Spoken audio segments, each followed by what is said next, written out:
File d'attente inhabituelle devant l'entrée du gymnase de l'Université Polytechnique de Minsk. Ces étudiants ne sont pas venus faire du sport, mais voter 4 jours avant le premier tour officiel de l'élection présidentielle.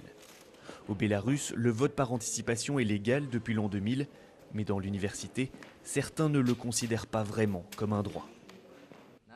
Pourquoi tu as voté plus tôt? Parce que c'est comme ça qu'on doit faire. Qu'on doit faire? Bien sûr, on nous oblige, sinon je voterai le 19. C'est la direction qui dit qu'on pourrait avoir des problèmes avec le campus. Il ne faut pas prendre de risques. À la sortie de l'établissement, il se murmure que des étudiants auraient été menacés d'exclusion pour avoir refusé de voter par anticipation. Officiellement, ce droit existe pour augmenter le taux de participation et réduire l'affluence le jour de l'élection. Mais au Bélarus, qualifié par certains de dernière dictature d'Europe, il fait avant tout craindre des fraudes. L'université, elle, rejette tout soupçon. Les urnes sont sous scellés et lorsque la commission part manger, la fente par laquelle on insère les bulletins est également mise sous scellé. À la fin de la journée, lorsque le bureau ferme, il y a un agent de police qui fait la surveillance toute la nuit. Malgré la présence d'observateurs internationaux dans les bureaux de vote, les falsifications de bulletins paraissent inévitables dans le pays.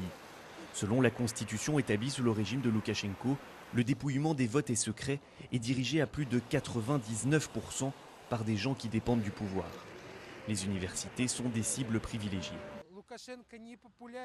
Loukachenko n'est pas populaire chez les étudiants. Il l'est beaucoup plus parmi la majorité significative des retraités. C'est pour ça qu'il essaye de voler les voix de la tranche de la population la plus éduquée.